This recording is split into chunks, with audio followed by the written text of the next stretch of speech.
This is Jonathan Lane from Fan Film Factor, and today I am here with three movers and shakers of the fan film world who have been on Fan Film Factor individually before, or in a group, as the fellows at the bottom will tell you, but they've never been on as a threesome before. Let me start that again. Threesome did not sound good. I loved it. I was all in at that point. I say just keep going. That's A that's the way it trio. should be. You know, At I least, mean, hey, you could have said we've never had a three-way before. that's Yeah. well, Never I done a mean, three-way. not physically, but spiritually, we're all, that's At this point, Okay. folks, I would actually start redoing it again, but you know what? This is the way it's going to go today. So I'm that's just going to it. keep going. I'm going to tell you who we got, and then we're going to get into the stuff. All right. So right below me is Josh Irwin of the Avalon Universe. He is the showrunner of that long-running series, and next to him is Tyler Donovan, who plays Captain Derek Mason on Avalon, and also has started to do a bit of direction of the actors. And then right here next to me is Vance Major, who has been on God knows how many times because he's made God knows how many fan films, like 150 almost of Something like that. the Constar continuum of fan films, the Constar cacophony of fan films. Um, the Constar Compendium, the Constar, I don't know. Anyway, Confederation, all featuring, or most of them featuring, his character of Eric Menard, who exists in many universes at the same time. He is in the Prime Star Trek universe, and he is in the Mirror universe, where he is the villain known as the Phantom. He is in the Kelvin universe, and just so happens he's also in the Avalon universe. So there is a lot of Menard happening in the fan film world. And I wanted to get all of these guys together for two reasons today. The first is that if you blinked, you might have missed it, but there was an Avalon universe release. When did it get released, Josh? Which The one? the most recent one with Vance and Chuck Murray. That was I want to say it was in December at some point.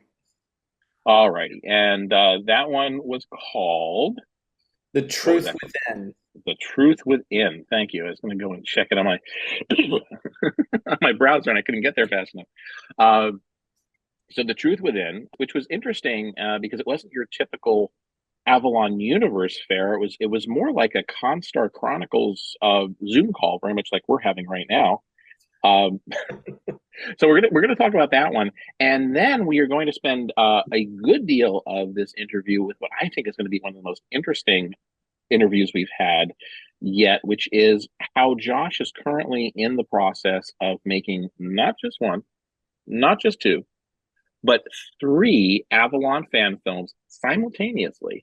Now, this is not a case of, okay, well, we're gonna take a long weekend and we're gonna film, the first one on Friday and the second one on Saturday and the third one on Sunday. No, this is like multiple shoots, multiple fan. This is ridiculous. And I was like, okay, we just have to interview these guys and find out exactly how much physics is involved in all this, how much organization, because it's uncanny.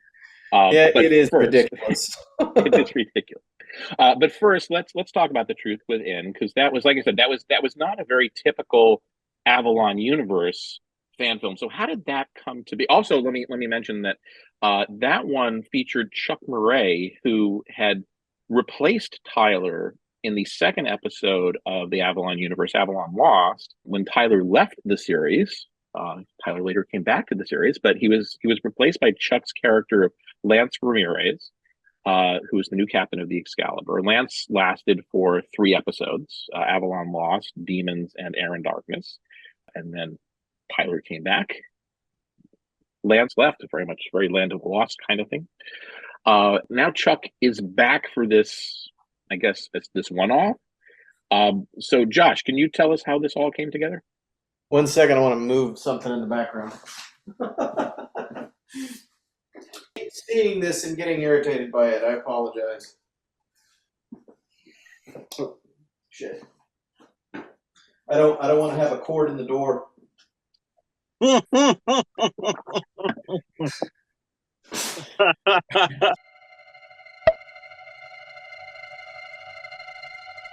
All right, okay, that's better.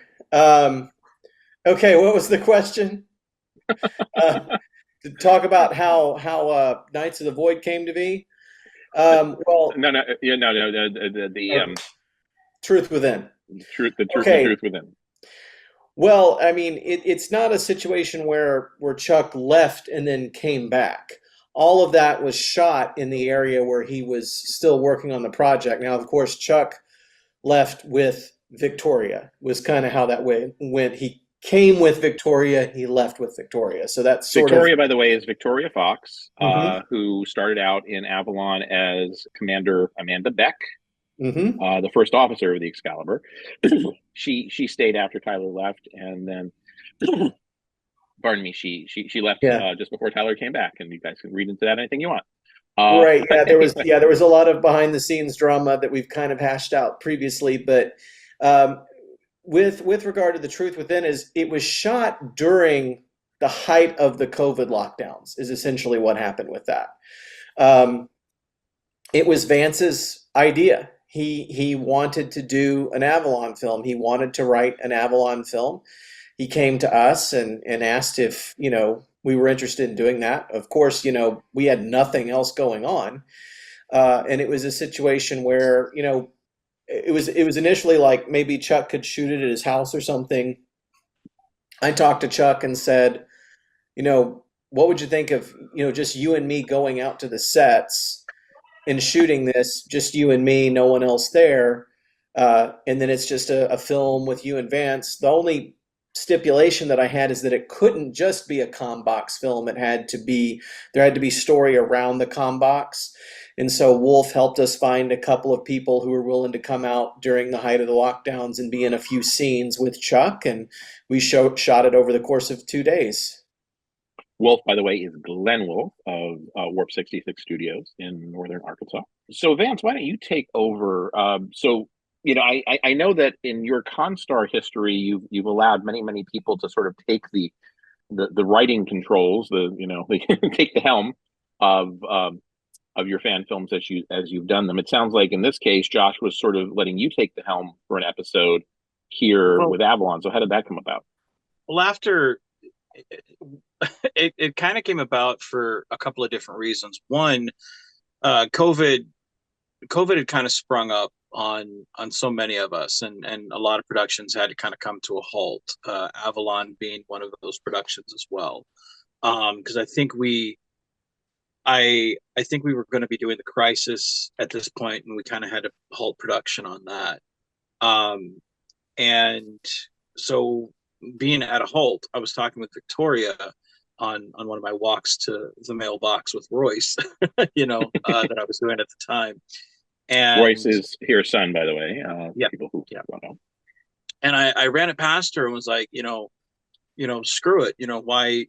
I'd love to write for the Avalon universe, because I mean, after triple digit films, I really don't have anything left to do that is kind of new territory. I'd love to do this. And one of my strengths, I feel, is character development between characters. And I don't know anything about this Captain Ramirez. One of the complaints has been, that he's kind of a weak captain.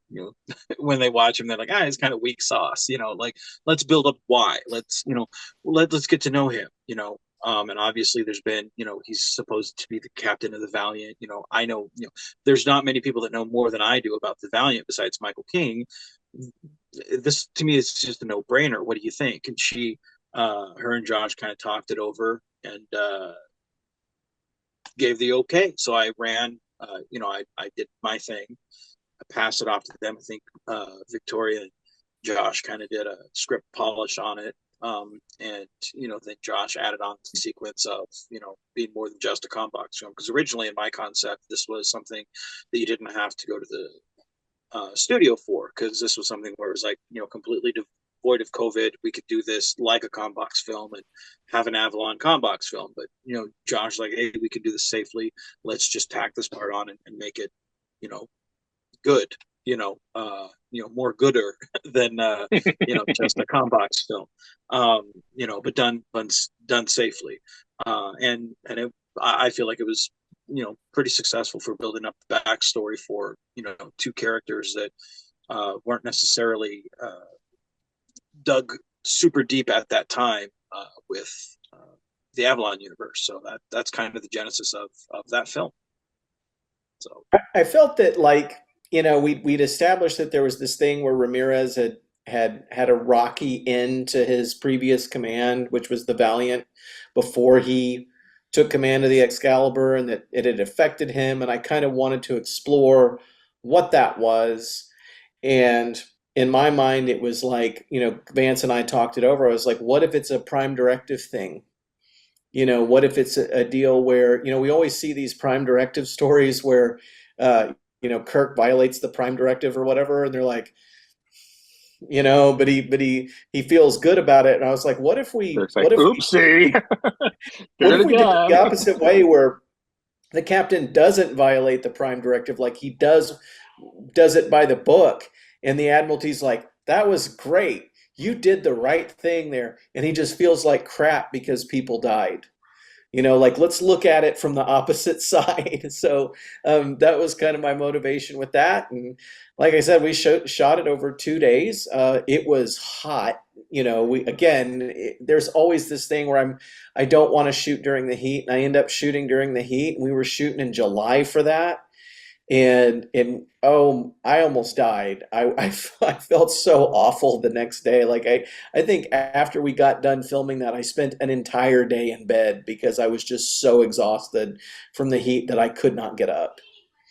One of the things sorry, really quick, was this July 2020 or 2021? July 2020. Okay, really early COVID. Okay. Mm-hmm. Go ahead. Go ahead, Ben.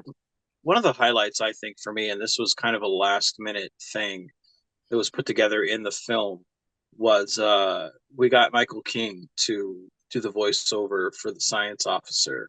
And, obviously there's not much, I know there's a long lost footage somewhere on the cutting room floor of someone else's film of Michael at the science station. And that's for another film. And that's a film we just didn't have access to, that we could have, had him visually there and then done a voiceover. But, obviously we didn't have the video footage of that. But to have Michael's audio there, that was just awesome to have him as part of, the film. To me, that was a real treat, because it really connects, the Valiant, as, part of this universe, Menard there, but also Bishop's there. If you don't know who Bishop is, then it just slips right on by. But if you recognize that crew and you're a fan of Starship Valiant, you hear it and you're like, oh, I know who that is, and it makes it more real. And to me, that was always the dream of, like, let's connect these things. You know what I mean? And that's big for me, because I feel like that this thing where you have the olden days of fan films where, like, everybody was against everyone else, or you were in this camp or that. I mean, a lot of us are trying to do away with that, with the modern variation of fan films. And so cross-connecting, saying we're all in this together, is like a big thing for me. Now, when we shot it, it was a situation where we could only have, 2 or 3 actors there at a time. I think the most we had in one scene was 3 for that film. And so it was like, when we shot the bridge scene, it was Chuck, and Candace Lambert. I was there, Wolf was there, and Victoria was there. So we had 5 people in the room at once, but we were all like 6 feet apart the whole time. And everyone who wasn't on camera was wearing a mask. And then when you weren't on camera, you were wearing a mask. And it was one of those things. And so it was like, well, we only have 2 actors in the scene. You got to just infer. And I think the script was even written that way. It was like, you just hear a voice off camera, and that was the helm, and that was the science. And for the science, we got Michael. He did it, and he sent it to us, and it sounded great.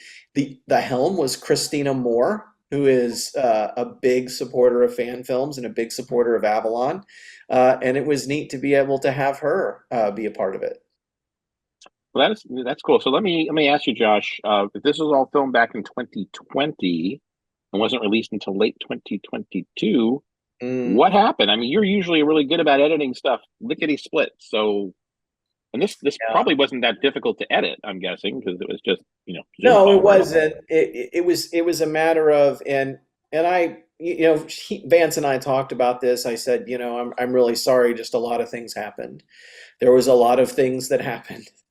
Drama behind the scenes, trying to save Avalon Universe from perishing, in the fires of destruction. And that sort of became my priority for a while, and redefining it and rebirthing it. And so that was my focus for a long time, and that was hard. But Vance supported us through all of that, and eventually, like, I was just like, man, I've been putting this off for forever, and I'm so sorry. And I just committed and said, I'm going to get it done. And I took like a week, and I just did nothing else but work on that, and we got it cranked out.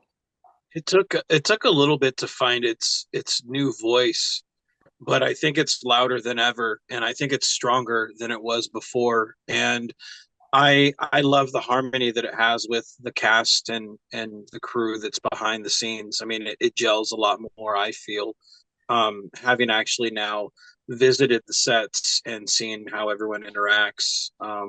Granted, it hasn't been the entire cast and everything, but I mean, it's professional, but I mean, it works a lot more than it does. It doesn't focus on any one person. They're lovely people. So Thank you, Vance. And that's what had to change, is it couldn't be a production that focused on one person. Yeah. And there were elements too of that film, like captain's logs and stuff that Chuck was going to do that never occurred before he was no longer with us. And so Vance and I had to rewrite the beginning and the end of the film. I think Vance mostly rewrote the beginning and end of the film to where it's Menard doing captain's logs, or at least logs, not captain's logs, but logs that Chuck would have done. And then Vance did them instead. But there's an element of that makes sense. And I think it turned out really well. So let's maneuver, transition into talking about what's going on now with Avalon, because I think what is what you're currently tackling, when people see these films, first of all, when people actually see these films, they're going to be blown away.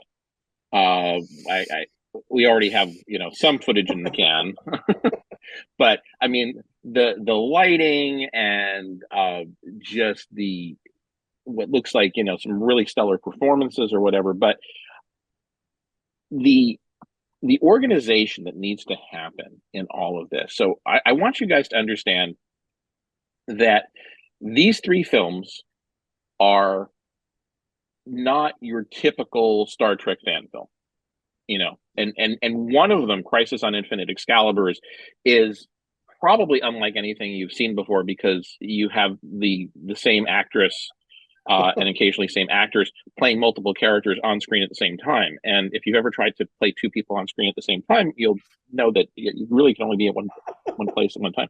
But anyway, so there's so much going on.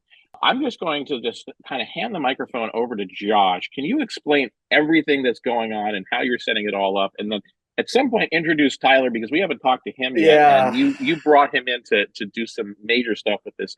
Josh, take it away. Well, when we started Avalon, it was only supposed to be 4 stories. The original vision was like 4 films, but it became 4 stories, 14 films later, or however many it's been. And so there was a reason for that, and a good example of why I always envisioned Avalon having like an end date, or not going on for forever. A good example of that is Victoria Archer. When we started out with her, she was a young adult, just starting the adventure of life, and now she's a mom, a wife, a business owner, you name it. She's an adult and she's built a life for herself. And so, it's so much harder now for her to do these films. And so it was always like, this was never going to go on for forever. Well, if it had gone according to plan, we probably would have been done with the whole thing like about a year ago. But so many things have drug it out, from, people breaking their leg or something. Chuck Murray gets Lyme disease, COVID, you name it. So it's just a myriad of things that led to that. And so it was actually the solution to the whole thing was found in talking with Victoria Archer, because I've been thinking about, how do we do this with her? And I said to her, what if we just shoot you out? What if we do 3 days of shooting with you and you're just done? You never have to come back. You're wrapped for every Avalon Universe film in 3 days. And she really liked that idea. And so I got to thinking, and I was like, what if we just do that for all of it? What if we just do that for Avalon Universe? Just shoot it out. Just finish it. Because there's just been so much adversity. And look, adversity, one thing that I've discovered about it in film is that it's just baked into the process. There's no way you're not going to run into some type of adversity if you're really trying to do good work. And I was like, there's been so much adversity with doing this project that maybe we should just get it all shot, get it done. And then, we can take 2 years or whatever to edit, but just finish all of the shooting. And I did something that I've never tried to do before, not just making 3 films, but writing films going, okay, I have Warren Hawk for 3 days. I have Victoria Archer for 3 days. I have Vance for 2 days. Because I just talked to everybody, so I knew how much time I had with each performer. So I literally went to the script writing process with, I'm going to write enough material for the bridge with Warren Hawk to where I only shoot with him on the bridge for 2 days. I'm going to write enough material for Vance to where I only have to shoot with Vance for 2 days. On and on and on. And it was also setting the schedule up based on which week somebody from out of town was coming in. So it was like, this is the Vance weekend. This is the Victoria Archer weekend. This is the Warren Hawk weekend. And so it was all just like, it was all about logistics. And to write a script based on logistics is kind of weird, but it did work. And so what we've been doing is, say we have a given shooting weekend. On Saturday, we'll shoot Crisis on Infinite Excaliburs. Just that's all we'll work on is that film.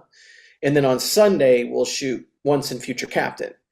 And I think this past weekend we reversed it. We did Once and Future Captain on Saturday because that's when we had Jennifer Rader.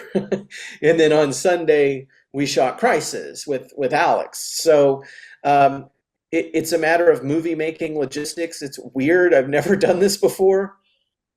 And then, I'm trying to figure out all this stuff like, how am I going to have Alex on the screen, 3 versions of her at one time, here, there, there's like, I think there's a scene where there's like 10 Menards at once, we did that. The Council of Menards, yes. We did the Transdimensional Council of Menard, which is a Rick and Morty reference, and which we even say in the script.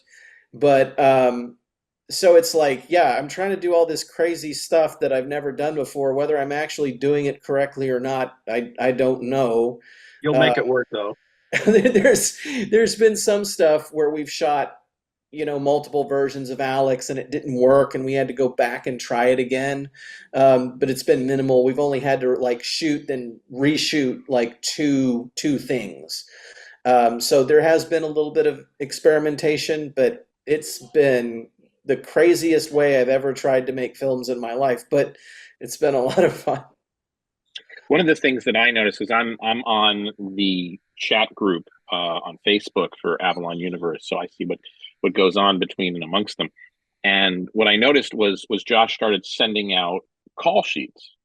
And now I know what a call sheet is. We actually had them for Interlude. It was actually kind of exciting to have call sheets for Interlude. But the thing about a call sheet is that there's a lot of logistics involved, because you need to make sure that you have everybody you need when and where you need them. So Josh, I was actually very impressed by your call sheets for Avalon, because you obviously you're not shooting scenes in order. You can't. In a situation like that, you basically have to say, okay, as you said, I've got Warren for this weekend, so I got to get all the Warren stuff, whether it's here in the script or here in the script or here in the script or wherever. So how did you decide what to put into? I mean, I know you were trying to figure out who was where and when, but there had to be a lot of logistics in there, figuring out, okay, we got to shoot this scene first and then this scene second. We combine this when we bring Warren out at this point for these shots, and then this point again for these shots. What was going on through your brain and all that? It just started with who can show up when, so it's a matter of calling Warren on the phone and saying, hey, Warren, when are you available? And he's like, well, I can come this weekend here, so that's when you plan it out. Or going to Jennifer Rader and saying, what weekend are you available? And she gives me a date. Okay, that's when Jennifer Rader's coming. And thankfully, and same thing with Vance. It was like Vance had a window of vacation time he could take on a certain weekend. And so that's kind of how it worked with everyone. The thing that's like a thank God in this whole thing is two things. One, Alex could be there whenever. So like every single one of those weekends, whether it was Ray Myers shows up or Jennifer Rader shows up or Warren Hawk shows up, Alex was always there. The second is Tyler, because Tyler has taken like tons of vacation time and jumped through all kinds of hoops to be there for every shoot. And yeah, there are, and the thing is the majority of Tyler's material isn't shot yet. We've only shot about like a third of his material, because there are two phases to the shoot. There's the Arkansas phase, which has 1 day left. And then there is the Georgia phase, where we're going to go down to Kingsland and we're going to shoot 4 days in Kingsland. And so most of Tyler's stuff is going to happen in Kingsland. And so he hasn't even been on screen very much as Mason, but he's been there every single shooting day, because he's either been acting as co-director / script supervisor, where he'll take the actors and he'll go do a rehearsal from them while I'm supervising stuff, and I'll bounce back and forth. And look, either I'm setting up the tech stuff myself, or I'm checking in with people who are setting up tech stuff, and then coming back and go check on, okay, what are they doing? Okay, and then I'll give my acting notes, and then I'll go back.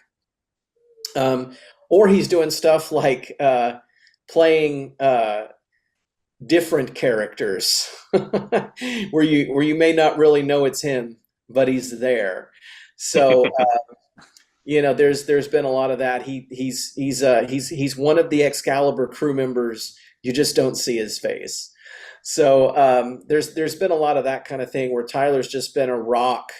I mean, he had to handle Warren, 1 weekend where it was like we couldn't get Warren out of bed, and he had to get Warren out of bed and get him to the set, because like I was already there setting up, but the thing with Warren, and I want to bring this up before, this is my last Tyler thing to say before Tyler actually gets to talk, is with Warren, and this from Interlude, the biggest thing with him is that he gets nervous, bar none. If he gets nervous, he struggles. And he struggled on Interlude because he came to set kind of nervous. He put a lot of pressure on himself. When we got Warren off the plane and we got him with Tyler, man, those two guys hit it off immediately. They were hanging out. They were bros. They were making each other laugh. Tyler has this amazing impression of Warren that's like the best Warren impression anyone's ever done. So good that it ended up in Needs of the One. Well, he's sitting there doing the impression for Warren. Warren's like, man, you have got to do this impression for me. And Tyler's like, man, I've got to get you on this vape. And then they're doing it back and forth and laughing, and Warren was so relaxed when he got to set, he just fell right into the part, to the point that there were shots where he was like in the captain's chair, like starting to fall asleep. I'm like, hey Warren, you're in this shot. You mind playing your character for me? Oh, we love Warren. All right, let's finally hand the microphone over to Tyler, who has been so nice and patient, just sitting there so quietly watching the rest of us all talk. Okay, so Tyler, you have obviously evolved in terms of your participation in Avalon.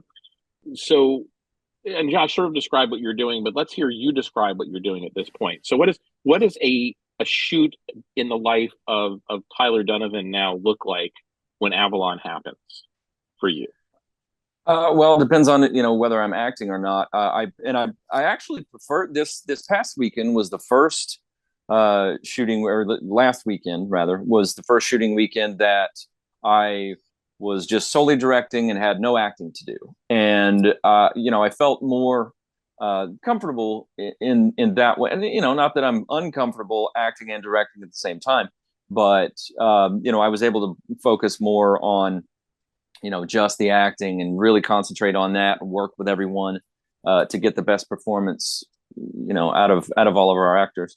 And let me say that the cast and crew, our current cast and crew right now, in my opinion, is the best that Avalon has ever had. We don't have any. There is no mediocrity. Everybody, like every single person, is on point. Is very capable crew and very capable. Skilled and talented actors. And in the morning briefing at our last shoot, Josh said a bit, and then he let me say a bit. And I was telling him, I was saying to the actors, so you guys are kind of at a disadvantage because I know what you can do. I know how good you guys are, and I'm not going to settle for less than your best. I was like, if you put your trust in me and Josh as directors, we're not going to let you look bad on camera. If you do a bad take, we're going to do it again. Or if you do a take where maybe with another actor would be considered like, oh God, okay, at least they said all the words. Okay, moving on.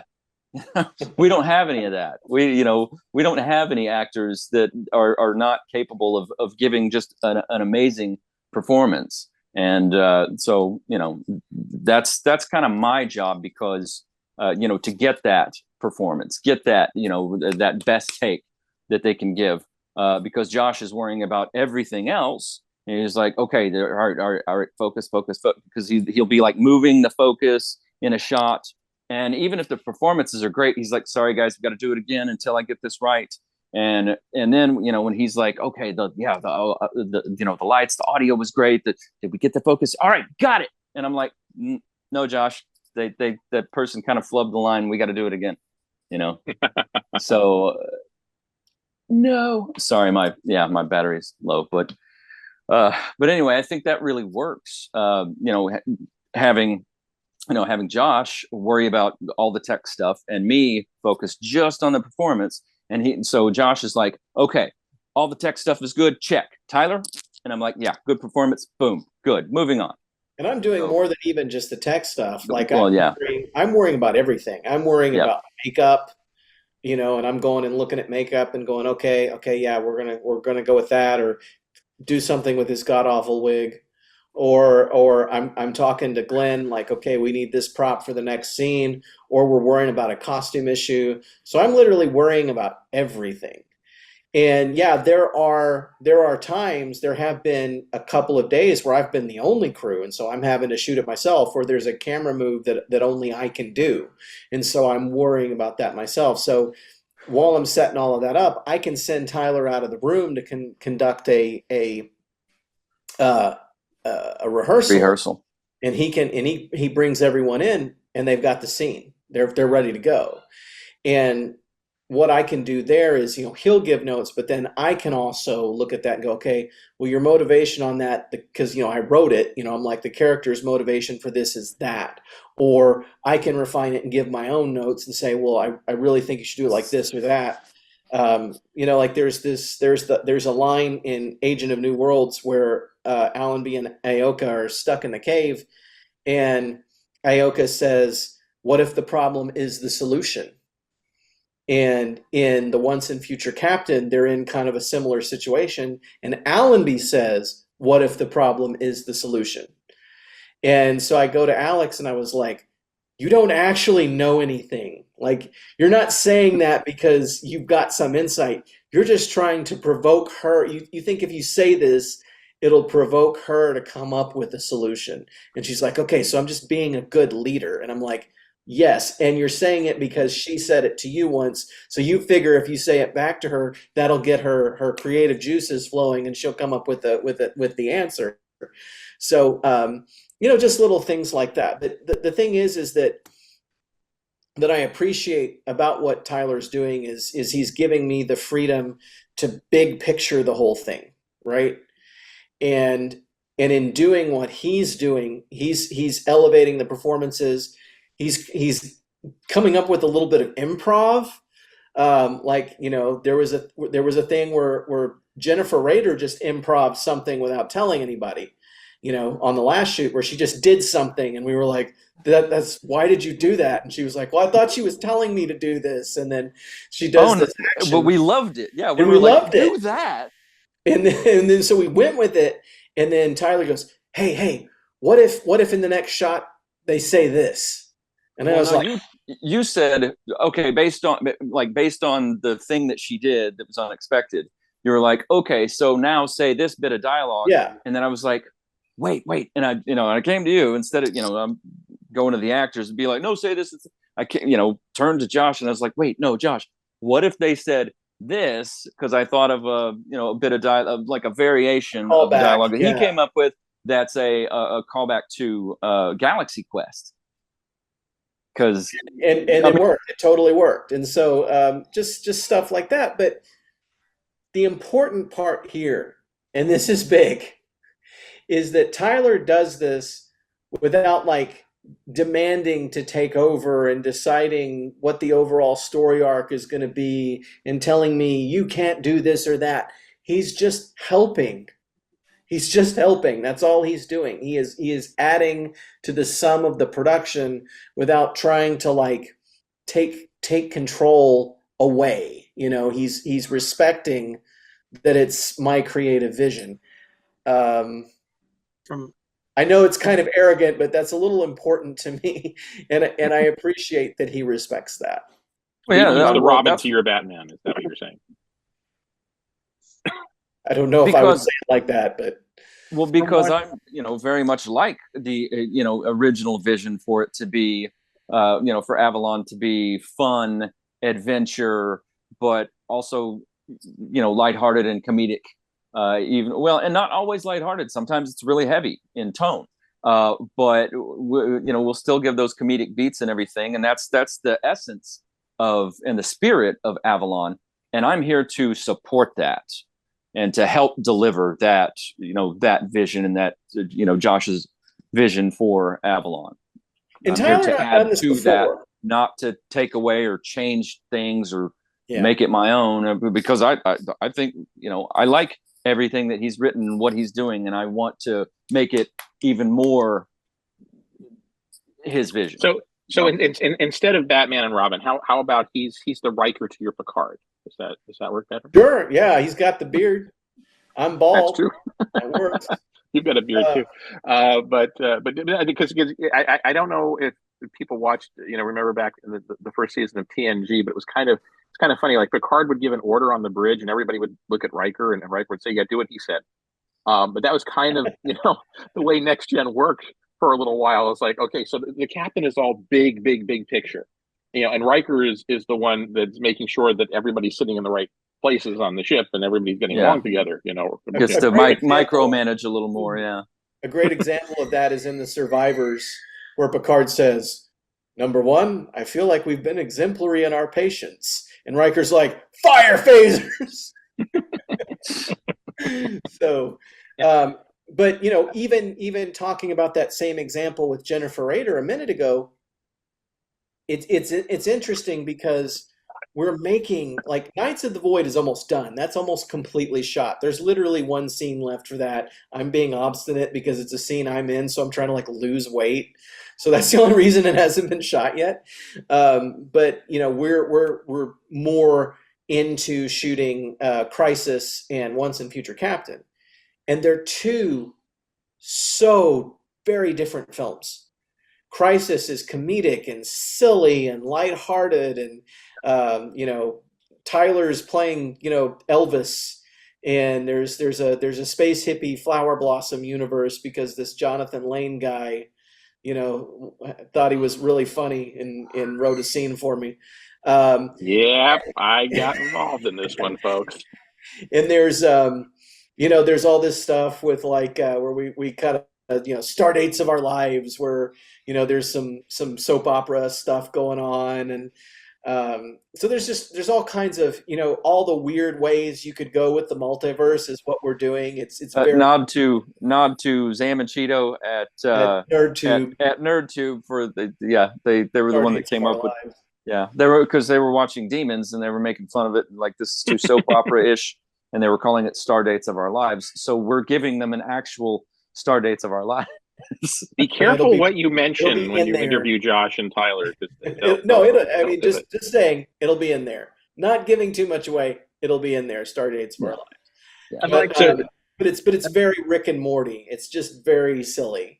Whereas the Once and Future Captain is the polar opposite of that. It is this really emotionally intense, dramatic film that's and it's so weird because on one day you're just being as silly as you possibly can get away with, and then the next day, it's okay, this character is about to die and everybody's on edge and stuff's blowing up around you and the fate of the universe is at stake, and you're doing the opposite. And so it's really an interesting experience to like have those two different tones across two different shooting days.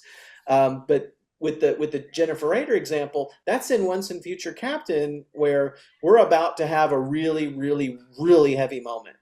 And so just before that, there's this little comedic beat that happens going into it that kind of like lightens things up before we really commit into the rough stuff.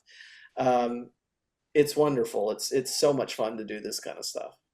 Well, I'm guessing go ahead, man.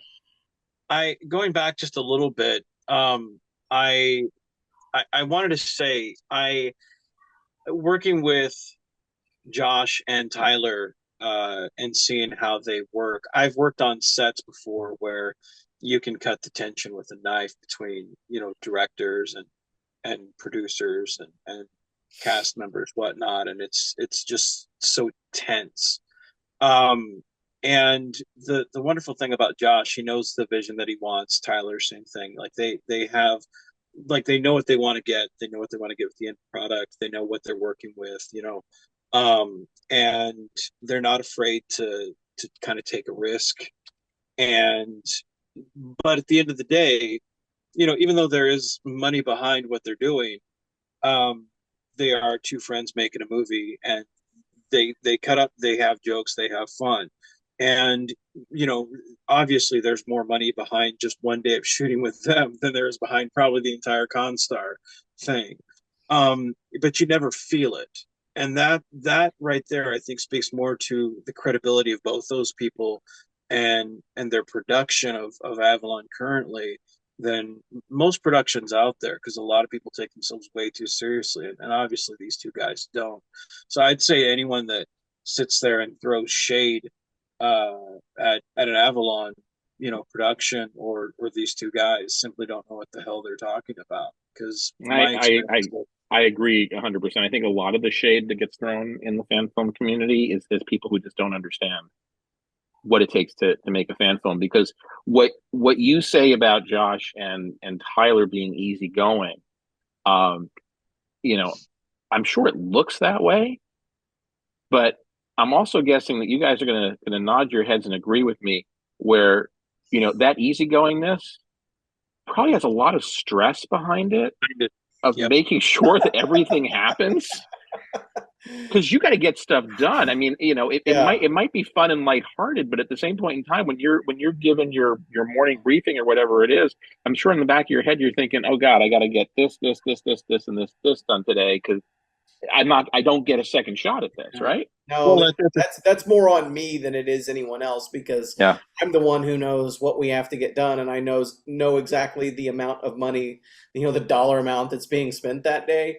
And so, yeah, I'm kind of the one, like there was one part where Caitlin Bailey, for example, couldn't shoot. She could only shoot this one day. And she could only shoot with Warren this one day. And it was like, we've got to get these shots with Warren and Caitlin Bailey. So I went to everyone and I said, you know, normally I like to start at 9 a.m. and then cut it off at 6. Cut it off at 6 p.m. Not push it until midnight, 4 in the morning. We've done that in the past. I haven't, in the past few years, that's not something I've wanted to do.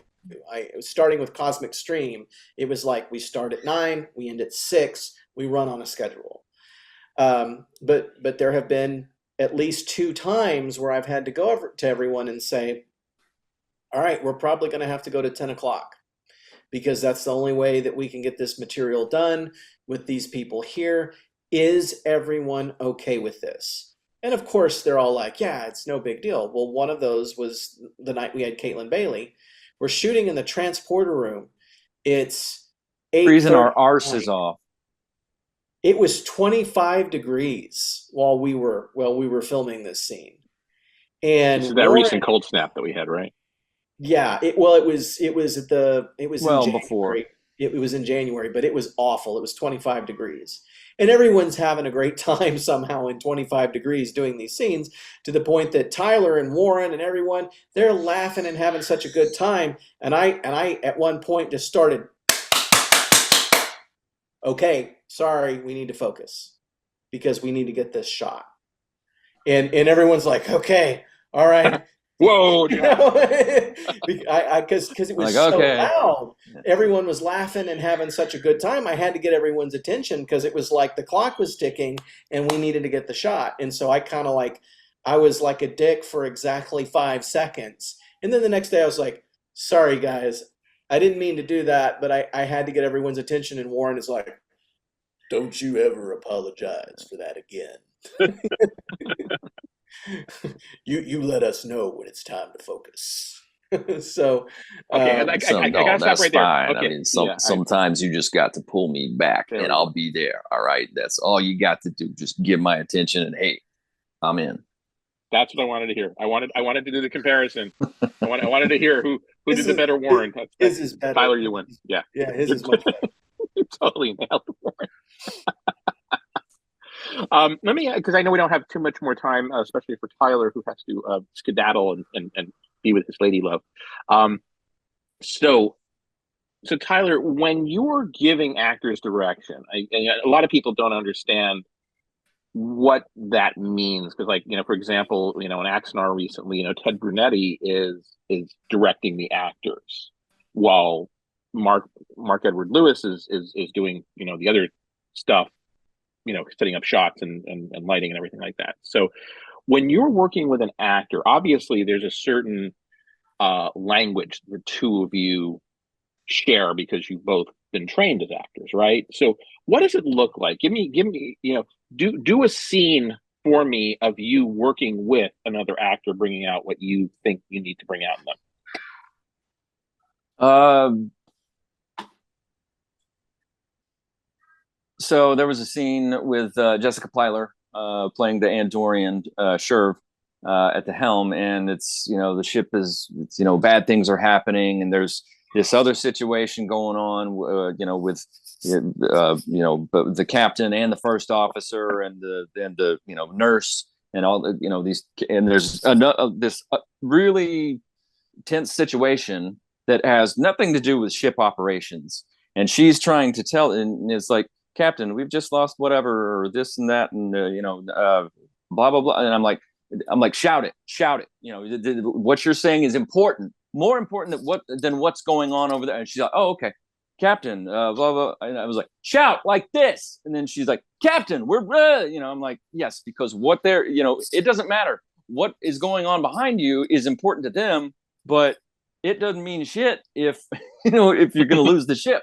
So that and I give kind of that perspective, and then she's like, oh okay, and she's like, Captain, blah blah blah, no, no, you know, and I'm like, yes. So it's like one example. Sometimes I don't have to give direction at all, and I try not to give direction if I don't have to, or if they're, you know, if it's not needed. If I'll let them do it before giving notes. But you also rehearse them beforehand. So when you're rehearsing with somebody, yeah, so I'll give direction and notes in rehearsal too. But sometimes even in a rehearsal, the actor will give a reading and I'll be like, yeah, do that. Don't change anything. And then sometimes they give a satisfactory performance or a really good performance as is scripted. But then we think, I'll think of something like, oh, wait a minute, no, it would be really funny if you did this.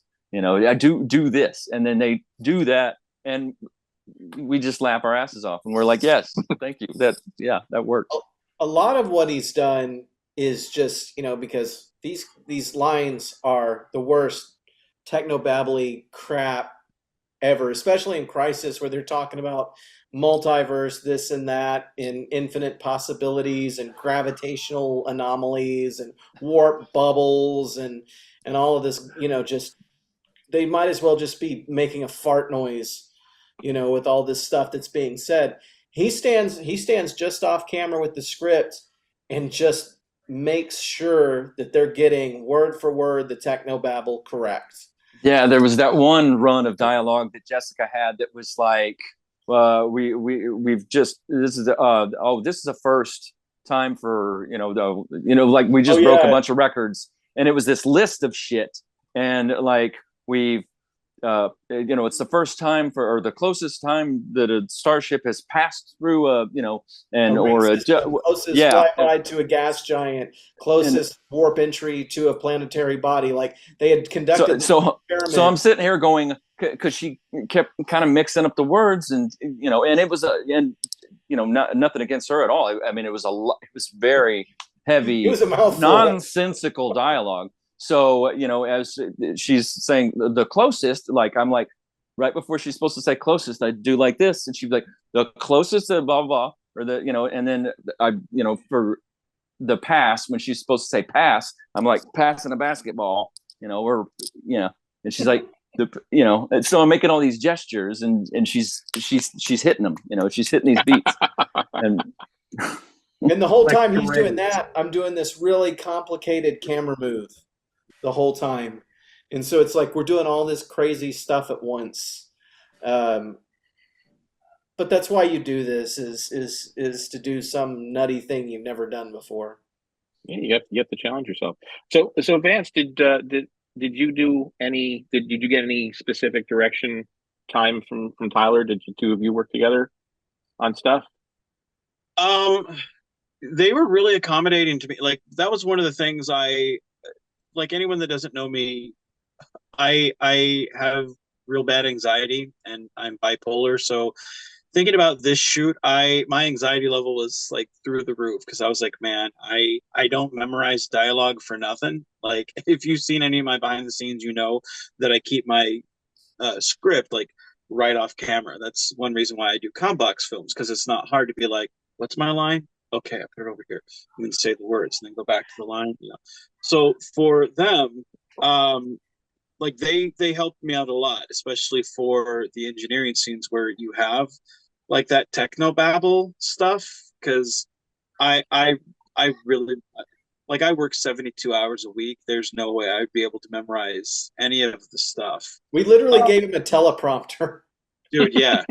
Yeah, they did, and they magnified it just enough so I'd be able to read it, because like my eyes are junk, so I'm like squinting like, what is that? But hey Neil, magnify the words like 3 times. Let's see this. So I'm like, read. Oh, it's perfect right there. Oh man, so I felt like, oh, this is, man, I need one of these for my den, because this is perfect. This is great. So the direction, like they would tell me like, hey, say it a little bit more this way. But I mean, for the most part, it was straightforward, at least from what I remember. I was nervous though, because I didn't want to screw it up for, my two friends. And I felt like they were really compensating me for what I was, I mean, He kind of had this, Mr. Marlon Brando over here. He he had this demand that he was like, I don't want to memorize my lines, so can you just read them to me off camera? Well, yeah, of course we can. I mean, it's really not that big of a deal, to be honest with you, if that's what makes him feel better, because the whole point was for him to come and have a good time with us. That was the only thing I cared about, was that Vance had fun. And so if we're like stressing him out, then no one's having fun. And the well, point of doing these is to have fun. And well, so the way, Tyler was very accommodating about having the script, even when there wasn't a teleprompter, of feeding him his lines. yeah, Yeah. like the way it was before, like, not to throw anyone under a bus, but like the way it was presented before, um, was, yes, you will have to memorize the entire thing, and you will have to know every word, can't mess up, and so I was very resistant to, you know, this film, and Josh made it very clear, no, you don't, that is not the case. We'll work with you on this, man. We'll make this, super easy. And both him and Tyler did, when I'd mess up a line, like I that's the one thing, like I always tell my actors, hey, don't worry about it, just paraphrase the stuff, and it's one thing when you're the actor for somebody else, like here. And Tyler would always be, he would overcompensate on, hey man, don't worry about it, it's fine, man, it's cool, and what Josh said earlier about putting people at ease, that it's absolutely true. Like, this is the first time that I think this is the first time that I met Tyler in person, I believe, and Yeah. I instantly felt like I knew him for years, even though him and I've talked. Like, the first time I got the hug from the guy, I was like, oh, I don't ever want to let you go, baby. But no, it was great, man. I was impressed by everything that they did, because I was like, this is honestly the best production that I've been on, and it had nothing to do from the script stuff. It was just on the way they treat their people, and a lot of times that's that's the way it should be. You treat your people good, they'll keep coming back, so It's it the was almost most it almost important made part of what you do, yeah. yeah, I mean, it made me sad that I was like, oh man, I wish I had said I'll do more Avalon films, because I mean, that was part of the thing too, was when I said that I would do this, I was like, look, this is the last of what I'll do. um let's this is kind of where I want to see things go, if this is okay with you. And Josh was like, yeah, let's do this, let's do this, and we're easy peasy, and then once it was over, I was like, man, if we were doing 10 more, I think I'd sign me up, because I had so much fun, just because of Josh and Tyler, like they, and of course Wolf and Dan, when we got there, but Josh and Tyler, like, I can't get enough of those guys, so. I appreciate you saying that. And it was the same thing too with Victoria Archer, by the way, because the whole point of, doing this setup the way we did was so that we could shoot her out, because she had so much going on in her life. And then she's like, oh my gosh, I forgot how much fun this was. I want Yeah. to come back. Yeah. I want to come back. No, I don't want this to be my last day. I want to do more of these films. And so we had a conversation, and they're like, maybe there's a couple of ways we could do something. What we're finishing up here is what I call the core story of Avalon. Josh, can I just one more point? Yeah, before, go ahead. and I'll let you continue, because I got to bug out. But as far as Vance's performance, we didn't really have to. I personally didn't have to direct him, and well, not only have to, but I didn't feel qualified to direct him as playing that character, because Vance has made so many films with this, and I mean, he wrote this character that he's playing in so many other films. He knows the character better than I do. What am I going to tell him? So all we really had to do with Vance was just feed him his lines, and hey, you know this character. This, this character is your baby. So give us that. And he did. So well, we did promise Tyler that we'd end this in an hour, and we've been doing this for about an hour. So I can actually wrap this up a little bit, unless there was anything important that Josh wanted to cover at this point. You guys can continue. You guys can continue without me. Yeah. I just feel bad losing that box in the bottom corner of the. But John, what did you want to? Did you want to say something quick? Well, I was just going to say that what we're finishing is what I call the core story of Avalon. So it's the 4 stories that were originally envisioned, and so once those 4 stories are done, that vision is completed. So Avalon, as it was envisioned, is done. Does that mean it's done for forever? Not necessarily. We're going to take a break from it. We're going to do like 2 anthology type films that have a connection to the core story but are not part of the core story. There's one I'm doing with Jim Von Dultren called The Omega Probe. And then there's another one called To Allison, which will be kind of a bit of an Avalon Axanar tie-in. And then we're also doing some Tales from the Neutral Zone type stuff as well. But does that mean we'll never return to the core characters of Avalon? No, it doesn't. We're going to take a break from it. We're going to cross the finish line, and then maybe in a year or 2 decide whether or not we want to revisit the core story and add anything else. So it's the end for now, but maybe not the end for forever. And there you go. That's a good way to end the interview then. Last question for you, Josh. So these 3 you've had how many shoots for these 3 fan films so far? I want to say it's been 4, maybe 5 shooting weekends. I'd have to open it up and look at it. And that is, yeah, I can't right now, but I'm gonna say 5. I say we've had 5 separate shooting weekends. And how many more weekends do you need on this? 2. And then which of these 3 are people going to see first? Which of the 3 films will people see first, and probably when? Knights of the Void is going to be first, and it's going to come out somewhere in the April area. There's going to be we're finishing a Tales from the Neutral Zone right now with Ray Tessie. That's going to come out first, so that'll come out hopefully in the next month or so. So that, and then Knights of the Void will come out after that. Knights of the Void is, what you've got is 2 parallel heroes journeys are occurring here. One follows Captain Mason and Archer after they have, returned to the Avalon universe from the cosmic stream.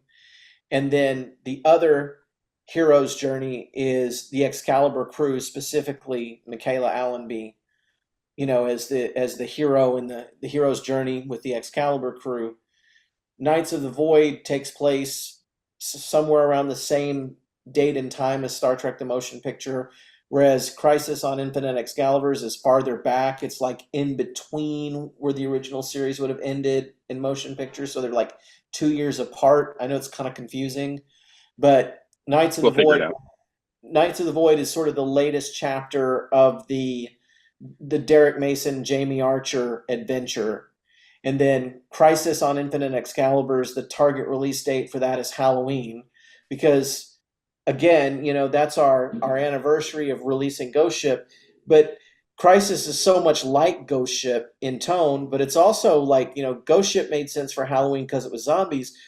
Crisis kind of makes sense for Halloween because everybody's playing dress up. They're this character, they're that character. I thought about that. What I mean?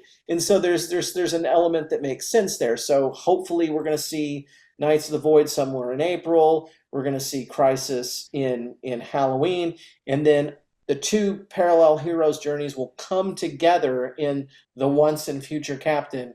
And we're not going to see that until sometime in 2024, because that film, we're going to take our time and make a really good film. We're going to make the best film we can possibly make. We're going to, wait for it, Jonathan, we're going to interlude this one. Yeah, a lot of work and a lot of redoing and redoing and redoing. But it came out great, and I'm sure that the ones in Future Captain and all these Avalon shots are going, all these films are going to come out absolutely wonderfully. So, all right, well, thank you, gentlemen. I know that Tyler is really eager to go, and if I had a girlfriend who looked like his, I'd want to go too. So, anyway, I thank you, gentlemen, all three of you. I wish you all the best in the coming weeks and months and years. And I guess I will just say, live long and prosper. Thanks, Jonathan. I'm an admiral. Buckle your seatbelt.